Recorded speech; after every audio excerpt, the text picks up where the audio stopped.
Hello everyone. तो हम लोगों ने पिछले पार्ट वन में क्या पढ़ा था, बैम्बू ब्रिज के बारे में, है ना। तो बैम्बू ब्रिज के बारे में हम लोगों ने क्या पढ़ा था, which type of problem they face while going to school, है ना। किस तरह की परेशानियों का सामना करना पड़ता है जब बच्चे बैम्बू ब्रिज के थ्रू स्कूल जाते हैं। Also we have read about trolley, how it works and it is very dangerous while crossing the river. We also learn the trolley system and the pulley system also we have learned.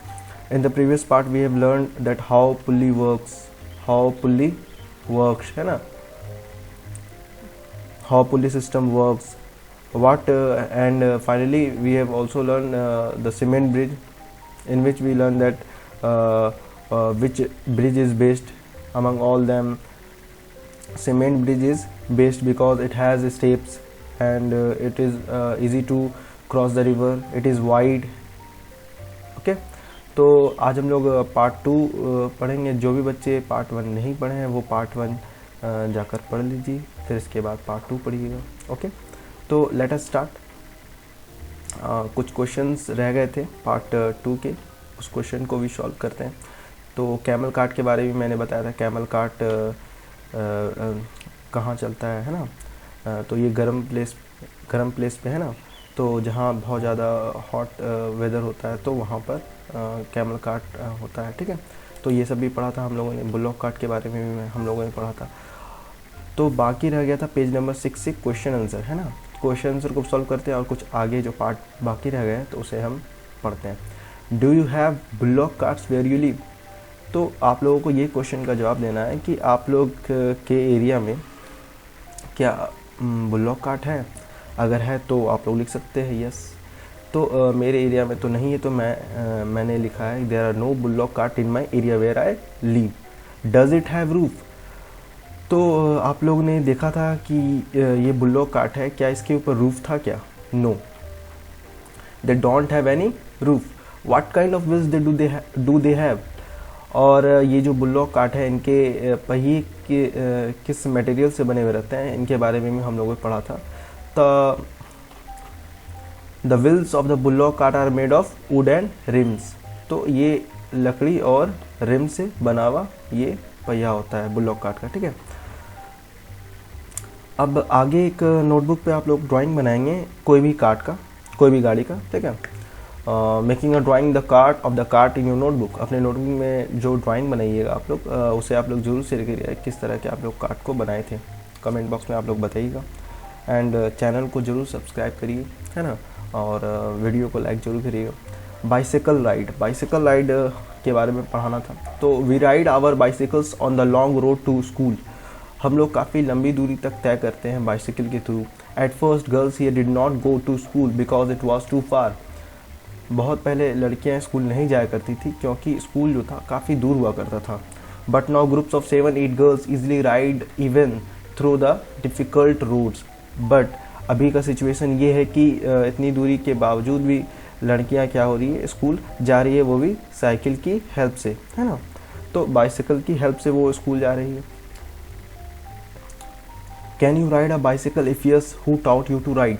अगर आप लोगों ने bicycle चलाया है या फिर bicycle आप अगर जानते हैं तो आप लोगों को बाइसिकल किसने सिखाया? तो yes, I can ride a bicycle. हाँ, मैं बाइसिकल जानता हूँ and my friend taught me to ride a bicycle. तो ये क्वेश्चन का मैंने आंसर तो दिया है, लेकिन आप लोग अपने बारे में एक्सपीरियंस से ज़रूर करिएगा कि आप लोग बाइसिकल राइड करते हैं। तो अगर आप लोग राइड करते हैं तो यस, अगर नहीं करते हैं तो नो। चलाना जानते हैं तो यस करिएगा, नहीं आता है तो नो करिएगा, ठीक है। अगर आप लोगों को आता है तो आप लोगों को बाइसिकल किसने सिखाया, ठीक है, उसके बारे में आपको यहाँ पे चर्चा करना है। चाहे आपके फादर सिखा सकते हैं, है ना, या फिर एल्डर ब्रदर, है ना, तो वो भी आप यहाँ पर लिख सकते हैं। अब आगे बढ़ते हैं। How many children come on bicycles to your school? आपके स्कूल में कितने बच्चे ऐसे हैं जो बाइसिकल की हेल्प से स्कूल आते हैं, यानी कि बाइसिकल की मदद से वो स्कूल आते हैं? तो according to my school there are so many children come on bicycle in my school. तो मेरे स्कूल में क्या है कि बहुत सारे बच्चे हैं जो बाइसिकल की हेल्प से स्कूल आते हैं, ठीक है। अब आगे हम लोग पढ़ते हैं जुगाड़। What a vehicle? तो ये जो पिक्चर नज़र आ रहा है, इस पिक्चर को गौर से देखना है। इस पिक्चर में क्या नज़र आ रहा है कि बाइक का एक फ्रंट पार्ट है और कार्ट यानी कि पीछे एक गाड़ी का हिस्सा है, कैरेज वाला हिस्सा है। तो look at our special transport, it sounds फुट फुट फुट व्हेन इट रन्स। तो ये एक गाड़ी है जो आवाज़ करता है फुट फुट और फुट व्हेन इट रन्स, जब ये चलता है। Is it not something special, क्या ये स्पेशल नहीं है? The front looks like a motorcycle but the carriage at the back is made out of planks of wood. लेकिन ये जो गाड़ी है, इस गाड़ी का जो फ्रंट वाला हिस्सा है वो क्या है? मोटरसाइकिल का हिस्सा है, और बाइक का हिस्सा है, और बैक वाला जो हिस्सा है वो क्या है? कैरेज है। तो इस तरह की गाड़ी को आप लोगों ने अगर देखा है तो आप लोग बता सकते हैं, do you have such vehicles in your area, क्या आपके एरिया में इस तरह के व्हीकल्स है, इस तरह की गाड़ियाँ हैं? अगर है तो आप लोग लिख सकते हैं, yes I have such vehicles in my area. What do you call them in your area, आप के एरिया में अगर इस तरह का व्हीकल है तो आप उस एरिया में उस व्हीकल को आप लोग क्या बोलते हैं? तो इन माई एरिया वी से मोटर कार्ट एंड जुगाड़। तो मेरे एरिया में इस व्हीकल को हम लोग मोटर कार्ट बोलते हैं और जुगाड़ बोलते हैं। आपके एरिया में किसी और नाम से पुकारा जाता हो, है ना, तो आप लोग उसे लिख सकते हैं। Would you like to ride in something like this, अगर इस तरह के व्हीकल्स पे आपको बैठने के लिए बोला जाए तो क्या आप बैठना पसंद करेंगे? तो yes I would like to ride this type of vehicles because it has so much fun. तो बिल्कुल हाँ, ये बात सही है कि मैं बैठना चाहूँगा, क्योंकि इसमें बहुत ही फ़न है, बहुत ही मज़ा है ना, इसलिए मैं बैठना पसंद करूँगा। Can you tell why it is called jugaad, क्या आप कह सकते हैं इसे जुगाड़ क्यों कहा जाता है? इसे जुगाड़ क्यों कहा जाता है? सबसे बड़ा रीज़न ये है कि इनके फ्रंट पार्ट क्या होते हैं? बाइक के हैं, और सेकंड पार्ट जो पीछे वाला हिस्सा है जिसमें बच्चे बैठे हुए हैं वो कैरेज के हैं, ठीक है।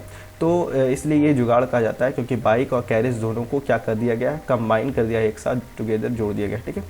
तो इसलिए हम लोग इसे जुगाड़ कहते हैं। तो ये जो जुगाड़ है वो एक्चुअली में वेस्ट मटेरियल से बना हुआ होता है, इसलिए हम लोग जुगाड़ इसे बोलते हैं। Why don't you also try to make something by putting together some waste material, तो आप लोग भी किसी भी प्रकार का जुगाड़ बना सकते हैं, किसी भी वेस्ट मटेरियल को एक साथ कंबाइन करके, एक साथ जोड़कर कुछ नया आप लोग डिस्कवर कर सकते हैं, कुछ नया बना सकते हैं। Can you think of a place where none of these vehicles can reach, yes there are such places, क्या आप सोचते हैं इस तरह के ऐसे प्लेसेस जहाँ पर व्हीकल्स नहीं है तो वहाँ पर किस तरह के व्हीकल्स चल रहे होते हैं, उसके बारे में आप लोग चर्चा कर सकते हैं, आप लोग बता सकते हैं। अब बात करते हैं चिल्ड्रन क्रॉस द जंगल, वैसे बच्चे जो घने जंगलों से होते हुए जाते हैं। We have to go through a thick forest to reach school, हम लोग बहुत ही घने जंगलों से होकर गुजरते हैं स्कूल जाने के लिए। At some places it is so thick that even sunlight does not pass through, कभी कभी ऐसा होता है जंगल के वैसे हिस्सों में जहाँ पर सूर्य का प्रकाश नहीं पहुँच पाता, यानी कि सूर्य का लाइट नहीं पहुँच पाता है, तो वहाँ पे काफ़ी अंधेरा हो जाता है।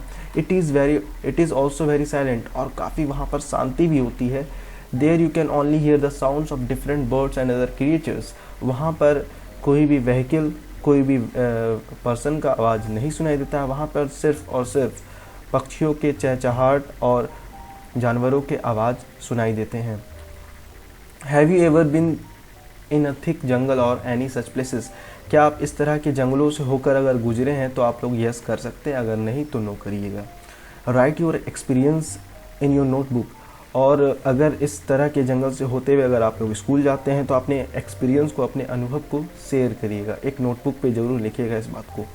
Can you recognise some birds by their sound, क्या आप किसी भी पक्षियों के आवाज़ को निकाल सकते हैं? Can you imitate the sounds of some birds to eat, अगर आप निकाल सकते हैं तो आप करके ट्राई करके ज़रूर देखिए। मूविंग ऑन द स्नो, तो यहाँ पर कुछ बच्चे हैं जो ठंड वाले प्लेस पर हैं, तो ये बच्चे जो है कैसे एक जगह से दूसरी जगह जा रहे होते हैं इसके बारे में। तो moving on the snow, see how we reach school, we go to school through miles of snow, हम लोग बर्फ़ की पहाड़ियों से होते हुए जाते हैं, बहुत ही लंबी दूरी तय करना पड़ता है हम लोगों को।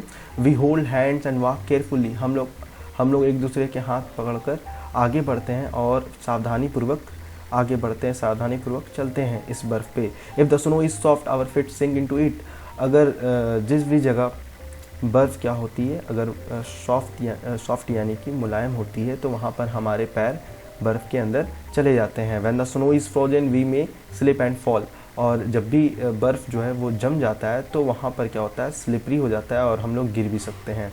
Have you ever seen so much snow, क्या आप लोगों ने कभी भी इतने सारे बर्फ़ वाले एरिया को देखा है? अगर देखा है तो आप लोग कह सकते हैं वेयर इन फिल्म्स और समवेयर एल्स। अगर आप लोगों ने फिल्म में देखा है, फिल्म्स में देखा है, तो आप लोग बोल सकते हो कि आप हाँ मैंने देखा है। और अगर रियल में देखा है तो आप लोग ये भी बोल सकते हो हाँ मैंने रियल में देखा है। तो ये yes I have seen so much snow while watching movies. तो बेसिकली बहुत सारे ऐसे बच्चे होंगे जो अभी तक सिर्फ और सिर्फ मूवी में देखे होंगे। अब आगे बढ़ते हैं। Do you think that such places have snow all the time? Why? क्या आपको ऐसा लगता है कि हर जगह बर्फ़, यानी कि इसके पहले वाले जो फिगर है, क्या आपको ऐसा लगता है यहाँ पर जो स्नो है ये हमेशा रहता है? No I don't think that such places have snow all the time because it depends upon weather. बिल्कुल भी नहीं, क्योंकि है ना हमेशा बर्फ़ नहीं हो सकता। इसके पीछे सबसे बड़ा रीज़न ये है weather. Cold and hot weather जब भी चेंज होता है तो उसके अकॉर्डिंग स्नो होता है। तो mainly it depends upon weather. Rocky paths, Uttarakhand. We live in the mountains, the paths are rocky and uneven. हम लोग वैसे जगहों पे रहते हैं जहाँ पहाड़ होते हैं और पत्थर नज़र आते हैं। The children who live in the plains will find it difficult to walk on these. तो वैसे बच्चे जो समतल भूमि पे रहते हैं, समतल जगहों पे रहते हैं, तो वहाँ वाले बच्चे को यहाँ पर बहुत ही कठिनाइयों का सामना करना पड़ेगा, क्योंकि ये सब बच्चे पहाड़ों से होते हुए, पहाड़ पर से होते हुए स्कूल जाते हैं और काफ़ी डिफ़िकल्टी भी है। बहुत तरह की परेशानियों का सामना भी करना पड़ता है इन लोगों को। No matter whether there is a dense forest, farms, mountains और snow on the way, we manage to reach school. तो किसी भी प्रकार का कोई भी बाधा इन बच्चों को रोक नहीं सकता स्कूल जाने से, चाहे वो घना जंगल हो, चाहे वो घने जंगल हो, चाहे वो पहाड़ हो, चाहे वो बर्फ़ हो। सभी तरह की परेशानियों को दरकिनार करते हुए बच्चे स्कूल जाते हैं। Do you face difficulties on the way to your school? क्या आप लोग कभी भी स्कूल जाते वक्त किसी भी तरह की परेशानियों का सामना करते हैं? No I do not face any difficulty while going to school. मेरे अकॉर्डिंग किसी भी तरह की परेशानियों का सामना नहीं करना पड़ता। अगर आपको किसी भी तरह की परेशानियों का सामना करना पड़ता है तो आप लोग यस लिख सकते हैं। वहाँ पे आप लोग बोल सकते हैं अपने बातों को कि हाँ मुझे जाने में यहाँ पर परेशानियों का सामना करना पड़ता है, मैं जंगलों से होकर गुजरता हूँ, मैं पहाड़ियों से होकर गुजरता हूँ। तो आप लोग अगर इस तरह की परेशानियों को फेस कर रहे हैं तो आप लोग इस जगह पे आंसर लिख सकते हैं। Which is the best month in which you like to go to school? Why? आपको सबसे बेस्ट मंथ कौन सा लगता है जिसमें आप स्कूल जाना पसंद करते हैं? In the month of February I like to go to school because weather seems not too much cold और हॉट। तो मुझे फेब्रुवरी का मंथ जो है सबसे बेस्ट लगता है। क्योंकि वहाँ उस टाइम ना ही ज़्यादा ठंड होती है ना ही ज़्यादा गर्म होती है, इसलिए मुझे फेब्रुवरी का महीना बहुत ही पसंद है।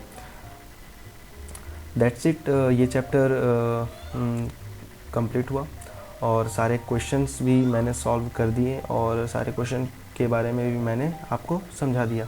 आप लोग चैप्टर 1 क्लास 4 का ये चैप्टर पूरी तरह से एक बार फिर से रिवाइज़ करेंगे, है ना। सभी क्वेश्चंस को एक बार फिर से देखेंगे और बेसिकली इस चैनल को लाइक ज़रूर करिए, इस वीडियो को लाइक ज़रूर करिए और आपके जो भी दोस्त हैं उन्हें आप इस वीडियो को शेयर करिए और चैनल को सब्सक्राइब करना ना भूलें, ताकि नेक्स्ट चैप्टर में हम लोग आपसे मिल सकें। तो तब तक के लिए गुड बाय, टेक केयर।